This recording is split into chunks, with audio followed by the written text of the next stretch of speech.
Un hall d'hôpital tranquille, un lieu destiné à la guérison, se brise lorsqu'un millionnaire lève la main et gifle sa femme enceinte devant des patients et du personnel stupéfait.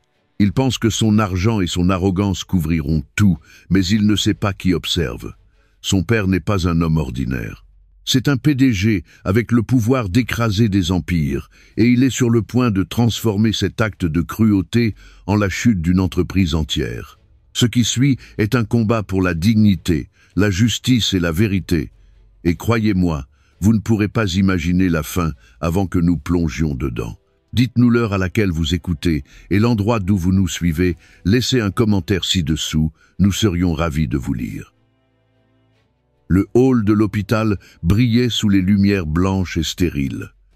Le sol poli reflétait les pas pressés des infirmières et le bourdonnement discret des machines.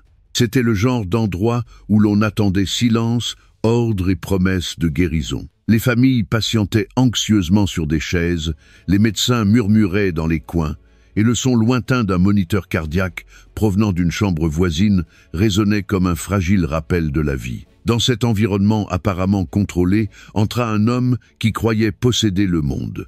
Son costume était taillé sur mesure, sa montre en or scintillait sous la lumière, et ses yeux portaient l'arrogance de celui qui pense que l'argent peut plier la réalité. C'était un millionnaire, et chacun semblait le savoir rien qu'à sa démarche. À ses côtés, sa femme enceinte avançait prudemment, une main soutenant son ventre, l'autre serrant son sac, comme si elle s'accrochait à une partie d'elle-même. L'atmosphère était lourde de tensions muettes. Il se pencha vers elle, sa voix sifflante, traversant pourtant le silence. « Tu m'as humilié. Encore. » Ces mots tranchaient plus fort que l'air glacé de la climatisation.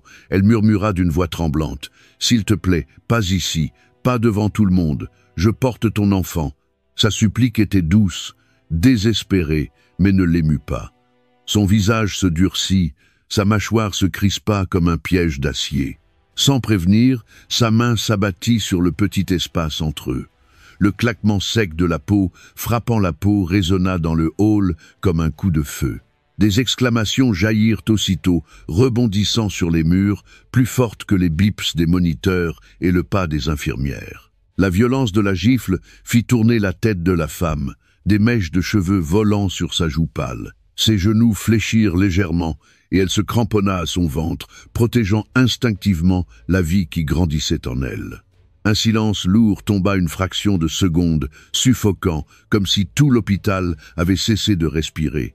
Puis vinrent les murmures. Une infirmière laissa tomber un dossier. Un enfant dans la salle d'attente se mit à pleurer. Le grincement d'un chariot stoppé net résonna alors que tous les regards convergeaient vers la scène qui se déroulait au centre du hall stérile. Sa main pressée contre sa joue rougie tremblait. Les larmes montaient, mais ne coulaient pas encore. Elle leva les yeux vers lui, incrédule, cherchant un signe de regret. Elle ne trouva que de la froideur. Son visage resta figé, presque triomphant, comme si cet acte avait confirmé son pouvoir. Il redressa sa veste, balayant la salle du regard avec l'arrogance de celui qui croit qu'aucun témoin n'osera le défier. La femme chancela, son ventre alourdissant chaque mouvement. Sa main frotta doucement sa peau tendue, comme pour rassurer silencieusement l'enfant à naître. Un sanglot étouffé lui échappa, entre peur et humiliation. L'air sentait le désinfectant, mais sous cette odeur flottait une amertume âcre, le goût de la cruauté et de la trahison. Près de l'entrée, une femme en fauteuil roulant murmura à sa voisine. « Il vient de la frapper. Ici, dans l'hôpital. » Sa compagne hocha la tête, yeux écarquillés, déjà téléphone levé.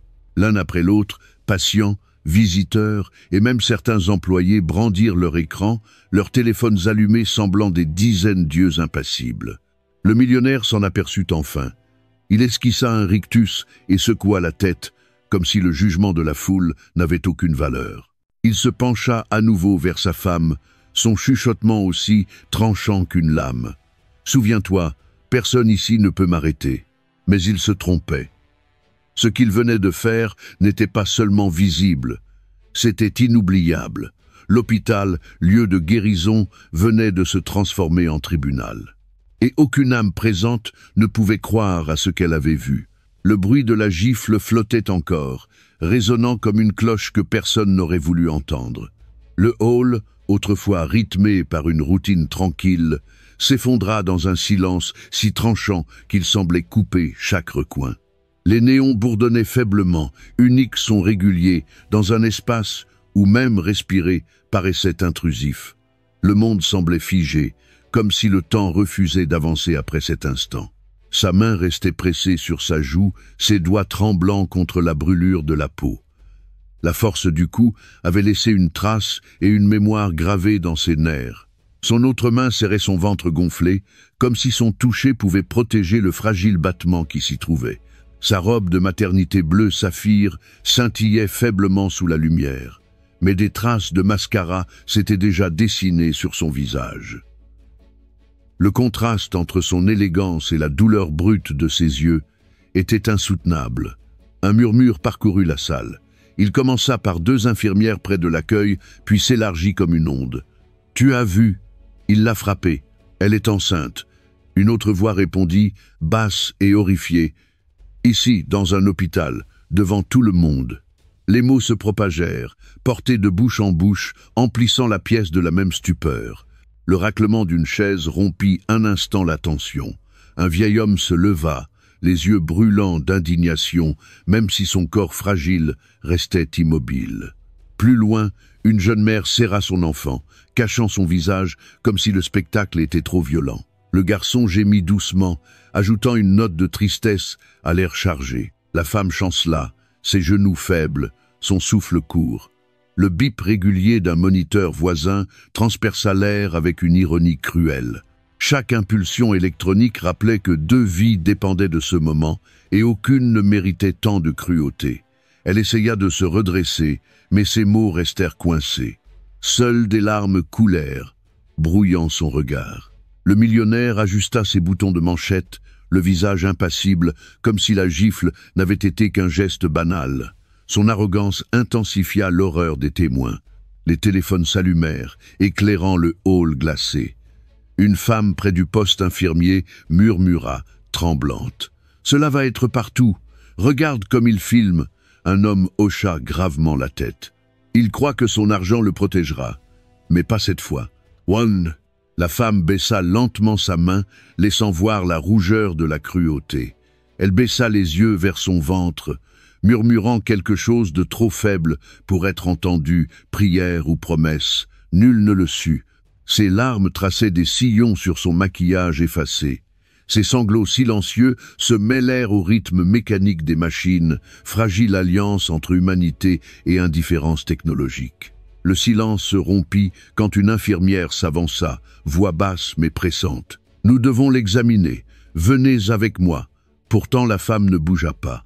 Elle resta figée, les yeux perdus, comme si quitter cet endroit signifiait accepter la réalité de ce qui venait d'arriver. La foule demeurait suspendue dans l'incrédulité. Le millionnaire lançait des regards de mépris, mais sa femme tremblait au centre, portrait de douleur. Le hall semblait retenir son souffle, les murs eux-mêmes imprégnés du choc. Nul ne pouvait nier ce qu'il avait vu. Nul ne pourrait oublier l'image d'une femme enceinte frappée par l'homme censé la protéger. Le silence qui suivit était insupportable, pourtant il semblait décidé à le briser. Redressant sa veste, le millionnaire leva le menton et balaya la foule stupéfaite du regard. Le jugement dans leurs yeux ne l'ébranla pas. Au contraire, il renforça son arrogance. Sa voix s'éleva au-dessus des murmures, calme mais chargé de mépris. « Vous exagérez tous », déclara-t-il, ses mots tranchant le hall comme du verre. « Elle est hystérique depuis des semaines. Vous ne comprenez pas ce que je vis. Vous voyez un instant, mais vous ne voyez pas les provocations constantes, les disputes sans fin, la manière dont elle me pousse. » Les paroles tombèrent lourdement. Des regards inquiets s'échangèrent. Une infirmière secoua lentement la tête, l'incrédulité inscrite sur son visage. L'épouse resta silencieuse, sa main tremblante contre son ventre, les yeux baissés. Elle ne répondit pas encore, et il prit ce silence pour une permission de continuer. Il fit un pas en avant, désignant sa femme de la main qu'il avait frappée. « Regardez-la, elle sait ce que je veux dire. Elle déforme tout, elle joue la victime, elle dépense sans limite. » Savez-vous combien de pressions je subis, combien de contrats je gère, combien de vies dépendent de mes décisions? Un tel stress briserait n'importe quel homme, mais je supporte. Et lorsqu'elle ajoute ses plaintes incessantes, que croyez-vous qu'il arrive? L'audace de ces mots parcourut la foule. Un homme en fauteuil grinça entre ses dents. Il la blâme. Après l'avoir frappée, il la blâme encore. Une visiteuse serra son sac contre elle, yeux écarquillés, murmurant à son ami. Il pense que c'est une justification. Il pense que nous allons accepter. Le millionnaire les ignora, continuant avec l'assurance de celui qui avait déjà acheté le silence. Vous croyez que je suis cruel, vous croyez que je suis un monstre. Tout ce qu'elle possède vient de moi, les vêtements, les bijoux, la vie qu'elle mène. Sans moi, elle n'aurait rien. Elle devrait être reconnaissante au lieu d'essayer de m'humilier en public. Sa femme leva enfin la tête. Son visage couvert de larmes brillait sous les lumières cruelles, et ses yeux rencontrèrent les siens. Elle n'y offrit ni gratitude, ni peur, seulement la douleur muette de la trahison. Mais il ne vit rien. Ses paroles continuaient, froides et calculées. Vous ne connaissez pas la vérité. Elle ne se soucie que des apparences. Elle ne veut que de l'argent. Elle m'a épousé pour ma fortune, pour mon influence. Tout ce qu'elle a est grâce à moi. Et si je perds patience un instant, si je réagis une seconde, est-ce que cela efface des années de générosité? Non. La foule s'agitait. Certains secouaient la tête. Une infirmière murmurait d'une voix urgente au téléphone, appelant la sécurité. La voix du millionnaire montait encore, désespérée de reprendre le contrôle. Elle exagère. Elle va bien. Rien ne s'est passé. Regardez-la debout. Ce n'est pas de la violence, c'est un malentendu. Vous ne connaissez pas nos vies. Vous voyez ce que vous voulez. Mais je vous assure, c'est moi qui souffre le plus dans ce mariage. C'est moi qui sacrifie. C'est moi qui mérite la compassion. Ces mots restèrent suspendus comme du poison. L'épouse ferma les yeux, ses épaules tremblant, les larmes recommençant à couler. La foule ne le regardait plus avec hésitation, mais avec mépris. Leur incrédulité se changeait en colère. Pourtant il restait droit, croyant toujours que son argent pouvait réécrire la vérité. Les paroles du millionnaire flottaient encore dans l'air stérile, pleines d'arrogance et de suffisance. Il se tenait droit, convaincu d'avoir repris le contrôle. Mais la foule n'était pas convaincue.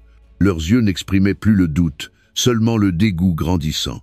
Alors que sa voix montait de nouveau, le son de pas fermes résonna sur le sol poli. Chaque pas portait un poids qui fit taire les murmures et détourna les regards. De l'entrée du hall apparut une silhouette imposante. Un homme en costume sombre avança, sa seule présence changeant l'atmosphère. Ses cheveux argentés brillaient sous les néons et son expression semblait taillée dans la pierre. Ses yeux, durs et inébranlables, se fixèrent immédiatement sur la scène. Ce n'était pas un visiteur ordinaire. C'était le père de la femme, un PDG dont la réputation s'étendait des salles de conseil aux tribunaux, un homme qui avait bâti et détruit des empires par sa seule voix. Le millionnaire vacilla pour la première fois. Ses lèvres s'entr'ouvrirent, mais aucun mot ne sortit. Il ne s'attendait pas à cela, il n'y était pas préparé.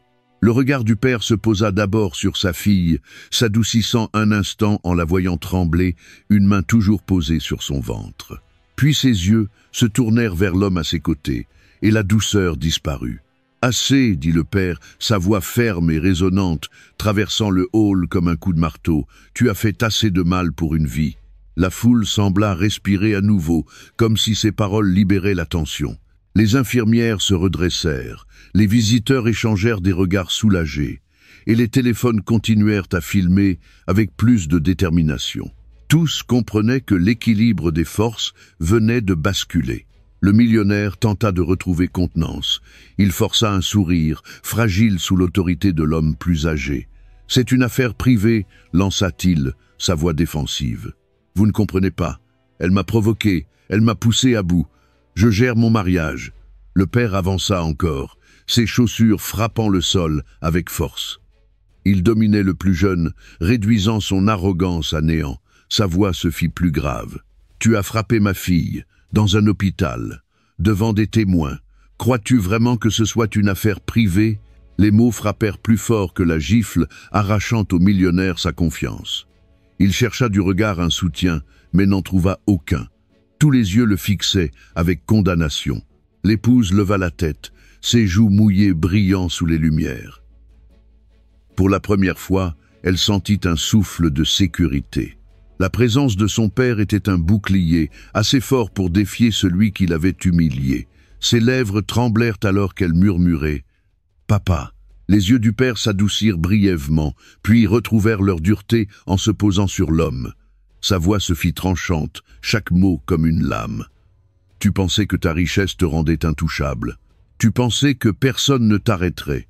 Tu avais tort. Tu répondras de tes actes, non seulement devant moi, mais devant chaque témoin ici. » L'homme. La foule murmura son accord, l'énergie de la salle vibrant désormais d'anticipation. L'arrogance qui emplissait le hall s'était dissipée, remplacée par la présence irréfutable de la justice. L'arrivée du père avait tout changé. Le millionnaire déglutit difficilement, son visage pâle, son sourire disparu. Pour la première fois, il ne ressemblait plus à un homme en contrôle, mais à un animal acculé. Le silence après les paroles du père était si épais qu'on en aurait étouffé. La foule attendait, les regards oscillants entre la femme tremblante, le père austère et l'homme dévoilé devant tous. Un instant, le millionnaire parut acculé, son arrogance se fissurant sous le poids de l'affrontement. Puis, comme un serpent montrant ses crocs lorsqu'il se sent menacé, il riposta. Sa voix monta, aiguë et venimeuse, remplissant le hall d'une fureur cassante. « Pensez-vous pouvoir vous dresser contre moi ?» cria-t-il, le visage empourpré. « Savez-vous qui je suis, ce que je contrôle, combien de pouvoir j'ai dans cette ville? Un mot de ma part et tout cet hôpital pourrait perdre son financement.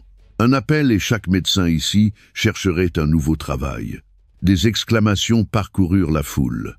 L'arrogance était choquante, mais plus choquante encore était sa conviction que de tels propos allaient le sauver.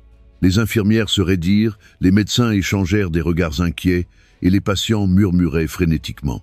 Le père resta immobile, son expression inchangée, comme s'il attendait précisément cette explosion. Le millionnaire poursuivit, désignant sa femme d'un doigt tremblant. « Et toi ?» grogna-t-il, la voix chargée de mépris. « Tu crois qu'en te cachant derrière ton père, tu seras protégé? Tu crois pouvoir m'humilier et t'en aller avec mon enfant? Je te prendrai tout. Tu repartiras sans rien. Pas de maison, pas de compte, pas la garde. Cet enfant sera élevé par moi, pas par une fille gâtée qui n'a jamais connu la vraie lutte. » La femme se recroquevilla, la main se posant instinctivement sur son ventre, comme pour protéger l'enfant à naître des menaces venimeuses. Des larmes remplirent ses yeux, mais cette fois, il y avait autre chose derrière elle, quelque chose qui ressemblait davantage à de la défiance qu'à de la peur. Le père fit un pas en avant, sa présence calme dominant le chaos du plus jeune. Il n'éleva pas la voix, il n'en eut pas besoin. « Chaque mot que tu prononces révèle qui tu es vraiment, » dit-il d'un ton posé. « Tu menaces des emplois, tu menaces ta femme, tu menaces un enfant à naître. Ne réalises-tu pas combien de témoins sont là, qui enregistrent chaque mot ?» Le millionnaire rit d'un rire amer, son son sec et creux. « Les témoins ne comptent pas. J'ai des avocats qui peuvent enterrer ça. J'ai des juges qui me sont redevables. L'argent parle plus fort que le bavardage de kidams avec des téléphones. Vous croyez me faire peur avec leur jugement? Ils oublieront demain, mais mon pouvoir restera. » Pourtant, même en parlant, la confiance dans ses yeux vacillait. Les lueurs des écrans se reflétaient sur son visage, captant chacun de ses mouvements, chacune de ses menaces, chaque parcelle de venin. La foule n'avait plus l'air intimidée. Elle semblait au contraire encouragée, renforcée par la présence du père et par la reconnaissance commune que le pouvoir sans morale n'est qu'une faiblesse déguisée. Le père inclina enfin la tête, son regard calme coupant plus profondément que n'importe quelle voix élevée. « Tu confonds la peur avec le respect, » dit-il lentement.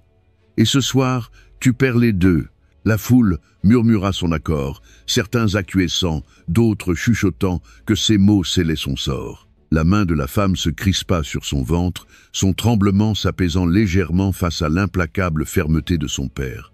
Le millionnaire chercha du regard quelque soutien, mais n'en trouva aucun. Tous les regards le condamnaient, chaque téléphone enregistrait sa défaite. Ces menaces n'avaient pas rétabli sa domination, elles avaient mis à nu son désespoir. Et tandis que le silence, plus lourd encore qu'avant, revenait, il devint clair pour tous que l'homme qui se croyait intouchable commençait à s'effondrer sous le pouvoir même qu'il prétendait exercer. La tension dans le hall avait atteint son point de rupture. Entouré, le millionnaire choisit au lieu de se retirer la voie de la cruauté. Ses yeux flamboyaient d'une fureur désespérée, sa fierté incapable d'accepter le jugement qui pesait sur lui. Il s'approcha de sa femme, saisit son poignet avec une rudesse qui la fit pousser un cri. « Tu ne partiras pas » cracha-t-il, sa voix résonnant dans l'air stérile. « Pas ici, jamais. Tu m'appartiens. Tout ce que tu possèdes m'appartient. » Des exclamations éclatèrent. Une infirmière se précipita, mais hésita, incertaine d'intervenir. La femme tenta de retirer sa main, son visage maquillé, déformé par la douleur et la honte. Son ventre pressait le tissu de sa robe alors qu'elle luttait, la voix brisée. « S'il te plaît, arrête, tu me fais mal !» Le millionnaire resserra son emprise. Il la traîna vers la chaise la plus proche, la forçant à trébucher sous les yeux de tous. « Assieds-toi » aboya-t-il. « Signe les papiers. Avoue que tu n'es rien sans moi. » De la poche de sa veste, il sortit une enveloppe froissée, la secoua, faisant tomber des documents, des contrats, ce qui ressemblait à un projet de convention de rupture. Il jeta les papiers à ses pieds, sa demande résonnant dans l'air. « Signe, montre-leur que tu ne peux pas vivre sans mon nom. » La salle se transforma en chaos. Des visiteurs criaient, des patients protestaient, plusieurs téléphones se rapprochaient pour filmer. Une femme près du poste infirmier s'écria « Elle est enceinte, monstre, lâche-la !» Une autre voix, furieuse et claire, s'éleva. « C'est de la violence, quelqu'un arrête-le !» Les larmes de la femme coulèrent librement, tombant sur les papiers forcés dans ses bras. Ses mains tremblaient, le stylo qui lui avait poussé tomba au sol. Elle secoua faiblement la tête, sanglotant. « Je ne signerai pas, pas comme ça, pas devant tout le monde. » Son. Mais le millionnaire se pencha, son visage tout près du sien, ses mots venimeux assez forts pour que tout le hall les entende. « Si tu refuses, tu pars sans rien. Pas de maison, pas d'argent, pas d'enfant. Je t'enterrerai, et personne ne se souviendra jamais que tu as été mienne. » La cruauté de l'instant devenait insupportable. Le père serra les poings, la mâchoire contractée, sans agir encore. Son silence pesait, une patience aiguë transformée en acier, attendant le moment opportun pour frapper. La foule bougea, impatiente, sa colère grandissant, sa compassion pour la femme tremblante se changeant en indignation. Le maquillage coulait en traînées sombres sur ses joues, sa robe imbibée de larmes. Elle regarda autour d'elle, l'humiliation consommée, sa souffrance exposée par l'homme censé la protéger. Les néons projetaient son ombre sur le mur, l'image d'une femme brisée devant des inconnus. Et pourtant, dans la réflexion d'un écran levé, sa souffrance devenait aussi une preuve, un enregistrement qui ne pourrait être effacé. Le millionnaire se redressa, brandissant les documents non signés comme un trophée, la voix triomphante. « Vous voyez, » ricana-t-il en se tournant vers la foule, « elle n'est rien sans moi. Elle ne peut même pas me refuser ici, devant vous. » Mais il se trompait. La foule ne voyait pas de faiblesse. Elle voyait la cruauté, elle voyait son arrogance à son paroxysme.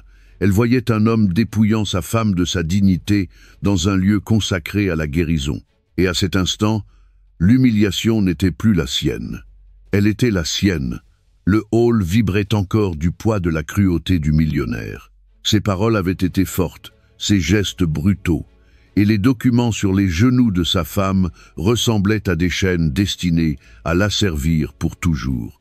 Un instant, il sembla qu'elle allait s'effondrer, engloutie par la honte qu'on lui imposait. Mais alors quelque chose en elle changea. Ses tremblements ralentirent, sa respiration se régularisa. Elle baissa les yeux vers son ventre, sa main reposant doucement sur la vie qui grandissait en elle. Les larmes brillaient encore sur ses joues, mais ses yeux n'exprimaient plus le désespoir. Ils étincelaient d'autre chose, d'une force nouvelle. C'était la résolution. Lentement, péniblement, elle se leva. Les papiers glissèrent de ses genoux et tombèrent au sol, leur froissement résonnant dans le silence. Le millionnaire la fixa, les yeux plissés, incertain. Elle se tint droite, les épaules redressées, le menton relevé. Sa voix, lorsqu'elle s'éleva, n'était plus brisée. Elle était claire, ferme, emplissant la pièce d'une force inattendue. « Assez, dit-elle. » Ce seul mot résonna, imposant le silence. Chaque murmure s'interrompit. Tous les regards se tournèrent vers elle, stupéfaits.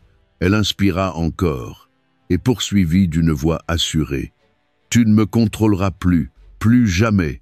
Tu crois que je suis faible parce que je porte ton enfant. Tu crois que je suis impuissante parce que je t'ai fait confiance, mais je ne suis pas faible et je ne suis pas impuissante. » Là, le visage du millionnaire se crispa, son sourire incrédule se transformant en rage. Il fit un pas vers elle, la voix éclatant de colère. « Tu oses me parler ainsi? Après tout ce que je t'ai donné, après tout ce que j'ai sacrifié, tu n'es rien sans moi. » Mais elle ne recula pas. Elle soutint son regard d'un œil ferme. « Non, répondit-elle, sa voix plus tranchante, perçant sa fureur. Je ne suis rien à cause de toi. Tu as tenté de me priver de dignité, de sécurité, d'amour. Tu as tenté de me réduire au silence. Mais aujourd'hui, devant chacun ici présent, je ne me tairai plus. » Un murmure d'approbation parcourut le hall. Des têtes acquiesçaient, les téléphones toujours levés, enregistrant chaque seconde. Le père observait sa fille, sa sévérité adoucie par la fierté. Il avait été prêt à intervenir, mais il savait que ce moment devait lui appartenir. C'était sa voix qui devait briser la cruauté. La femme fit un pas de plus, s'approchant de l'homme qui l'avait humilié. Ses épaules se raffermirent, ses larmes séchées devenant des marques de force sur ses joues. « Tu ne prendras pas mon enfant, tu ne prendras pas ma maison, tu ne prendras plus rien de moi. J'ai fini d'avoir peur de toi. » La foule éclata en applaudissements retenus, certains frappant doucement des mains, d'autres hochant la tête avec ferveur. Ce bruit réchauffa l'espace stérile. Le millionnaire recula, le visage pâle, sa confiance se dissipant comme du sable. Il balbutia, cherchant des mots, mais aucun ne vint. Sa transformation était indéniable. Quelques minutes plus tôt, elle s'était effondrée sous la honte. Désormais, elle se tenait droite, imposant sa présence comme les lumières au-dessus d'elle.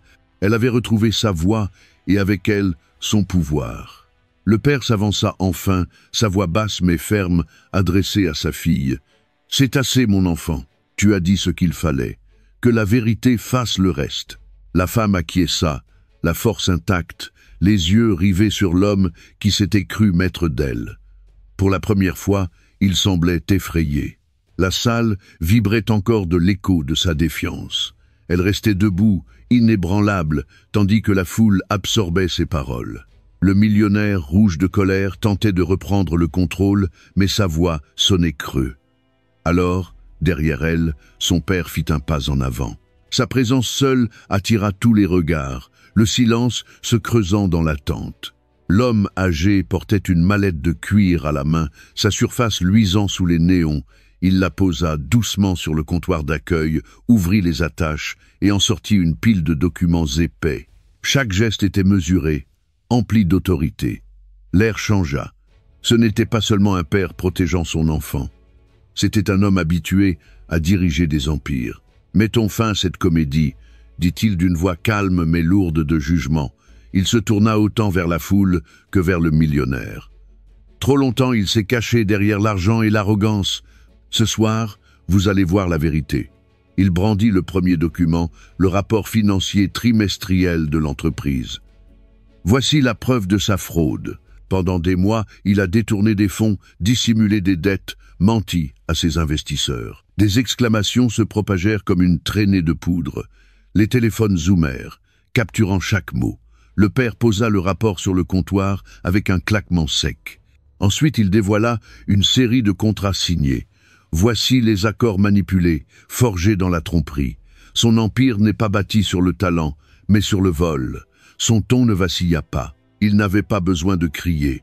La vérité criait pour lui. Le visage du millionnaire se vida de son sang. Il se jeta vers les papiers, mais le père les retira avec calme. Ne t'humilie pas davantage, dit-il froidement. Chaque copie de ces dossiers est déjà sécurisée. Demain matin, les tribunaux et la presse les auront. Tu ne peux pas effacer ce qui est déjà révélé. La foule éclata en murmures entre incrédulité et soulagement. Un homme au fond s'exclama « Il est fini, sa société s'effondrera ». Un autre ajouta « Elle n'est pas la faible, elle est la fille de l'homme qui tient tout entre ses mains ». À cet instant, le père sortit sa dernière carte.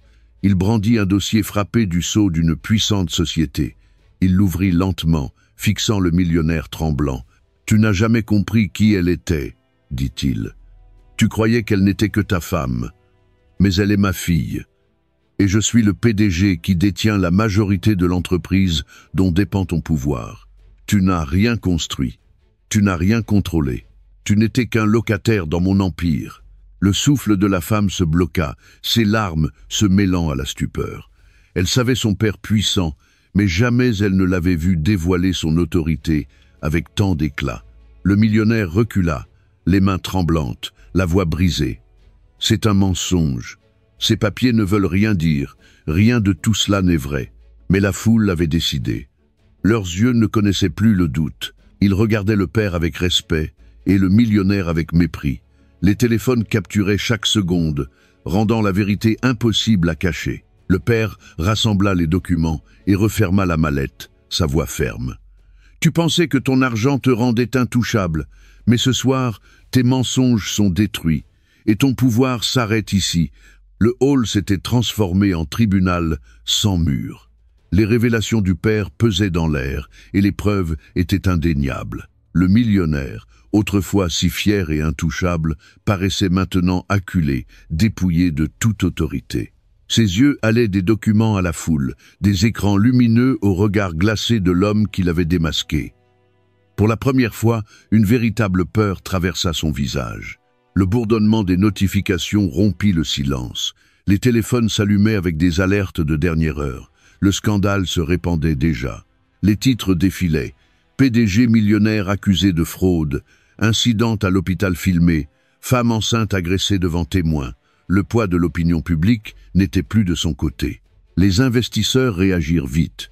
Même sous les yeux de la foule, des messages circulaient des salles de réunion au marché financier. « Retirez-vous de sa société », souffla un cadre dans son téléphone. « Vendez tout avant l'ouverture du marché ». Les mots se propageaient comme un feu. Chaque phrase, un coup, porté à l'empire bâti sur la tromperie. Le millionnaire porta une main tremblante à son téléphone, tentant d'appeler quelqu'un, n'importe qui. Mais chaque tentative se soldait par un refus. Ses partenaires ne répondaient plus. Ses alliés n'existaient plus. Ceux dont il vantait l'obéissance s'enfuyaient, refusant d'être entraînés dans sa chute. Le père le fixait d'un regard ferme, sans cruauté ni triomphe, mais avec résolution. « Tu vois, dit-il doucement, sa voix portant dans le hall, « le pouvoir sans intégrité n'est rien, et ce soir, chacun voit qui tu es vraiment. » La foule acquiesça en murmures. Certains filmaient chaque seconde, d'autres chuchotaient avec satisfaction. Les infirmières qui avaient craint le silence secouaient maintenant la tête, leur dégoût évident. Patients, visiteurs et employés assistaient à la chute d'un homme qui se croyait invincible. La voix du millionnaire se brisa, tandis qu'il tentait de reprendre le contrôle. « C'est une erreur » cria-t-il. « Je vais arranger ça. Je vous poursuivrai tous. Je vous réduirai au silence. » Mais ces menaces sonnaient creux. Ces mots n'avaient plus de poids. À ce moment, un agent de sécurité s'avança. Sa présence était calme, professionnelle, mais son regard ferme. « Monsieur, vous devez nous suivre, » dit-il. « La police a été avertie. Elle veut vous entendre immédiatement. » La foule éclata en murmures de satisfaction. La justice n'était plus un espoir lointain. Elle se déroulait là, dans le hall stérile. La femme, debout malgré son ventre gonflé et son visage marqué de larmes, l'observait attentivement. Il n'y avait plus de pitié dans ses yeux, seulement de la clarté. Elle avait enduré sa cruauté, son arrogance, ses menaces. Elle le voyait désormais tel qu'il était, un homme dépouillé de pouvoir, désespéré et seul. Il secoua la tête, reculant comme si les murs se refermaient sur lui. « Non, balbutia-t-il, c'est impossible, je suis intouchable, je suis... » Ses mots s'effondrèrent sous le poids de la vérité. Il n'était rien. Le père posa une main ferme sur l'épaule de sa fille, l'ancrant dans le chaos. Sa voix était basse mais définitive. Il répondra de chaque blessure, de chaque menace, de chaque mensonge. Le monde a vu, et il n'y a plus de cachette possible. La foule hocha la tête, leurs regards emplis de certitude. Le millionnaire, autrefois puissant, était tombé. Sa chute n'était plus privée. Elle était publique, permanente et irréversible. Et tandis que les caméras continuaient d'enregistrer, l'homme qui croyait tout posséder comprit enfin le prix de la trahison. Cela lui avait coûté son entreprise, sa réputation et le dernier fragment de respect qu'il aurait jamais eu. La tempête qui avait secoué le hall commença à se dissiper. La sécurité emmena le millionnaire déchu, sa silhouette jadis fière réduite à une ombre de peur et de désespoir. Les téléphones enregistrèrent jusqu'à ce que les portes se ferment derrière lui, scellant son sort hors des murs blancs. La foule expira d'un souffle collectif, relâchant une tension trop longtemps suspendue. Ce qui restait n'était pas le chaos mais la clarté. La femme se tenait au centre de tout. Sa robe saphir était encore marquée de larmes et de mascara, mais le poids qui l'avait courbée avait disparu. Elle se tenait droite, une main sur son ventre, les yeux calmes et stables. L'humiliation qui l'avait recouverte s'était dissipée, remplacée par une dignité que personne ne pourrait lui enlever. Son père restait proche, sa main ferme sur son épaule, protecteur mais respectueux. Il ne parla pas tout de suite, laissant son silence emplir l'espace. La foule la regardait, leurs expressions passant de la pitié à l'admiration. Elle n'était plus la femme réduite au silence. Elle était celle qui s'était levée, avait parlé et résisté jusqu'à ce que la vérité éclate. Une infirmière s'approcha avec prudence, les yeux doux. « Est-ce que ça va ?» demanda-t-elle. La femme hocha doucement la tête. « Oui », répondit-elle, la voix stable. « Pour la première fois depuis longtemps, oui. » Ses mots étaient calmes, mais portaient dans chaque recoin du hall. Le regard du père s'adoucit. « Tu es libre maintenant, » dit-il avec douceur. « Libre de vivre sans peur, libre d'élever ton enfant dans la paix. » Ces paroles portaient non seulement réconfort, mais une promesse forgée dans le feu de la justice. Le hall éclata en applaudissements doux, non pas bruyants mais sincères. Des inconnus qui avaient vu sa douleur étaient maintenant témoins de sa force. Certains essuyèrent des larmes, d'autres hochèrent la tête, comme s'ils se souvenaient eux aussi du pouvoir de la vérité. La femme inspira profondément, laissant l'odeur stérile emplir ses poumons. Elle ne l'étouffait plus. Elle la purifiait, comme l'air après une tempête. Elle jeta un regard aux papiers dispersés au sol, ces contrats non signés destinés à l'enchaîner. Lentement, elle se pencha, les ramassa et les déchira en deux. Le bruit du papier résonna comme une libération, symbole qu'elle n'était plus soumise à ses menaces. Le père lui tendit le bras. Elle l'accepta. Ensemble, ils marchèrent vers la sortie, non comme des victimes, mais comme des vainqueurs. Chaque pas l'éloignait de la violence et la rapprochait d'un avenir bâti sur la force. La foule s'écarta, non par peur mais par respect. Dehors, l'air de la nuit était frais, les étoiles semblant des lumières d'espoir. Elle leva le visage vers le ciel, les larmes emplissant ses yeux, mais c'étaient des larmes de soulagement. Elle murmura doucement, presque pour elle-même. « Nous sommes en sécurité maintenant », sa main caressant son enfant à naître. Son père se tenait à ses côtés, le visage grave mais fier. « Aucune trahison, » dit-il fermement, « ne peut se cacher de la lumière de la vérité. » Ces mots résonnaient comme une bénédiction, clôturant le chapitre avec clarté et grâce. Les portes de l'hôpital se refermèrent derrière eux, laissant les échos de la nuit à l'intérieur. Devant eux s'ouvrait un nouveau chemin, non pas défini par la honte mais par la dignité, la justice et la liberté.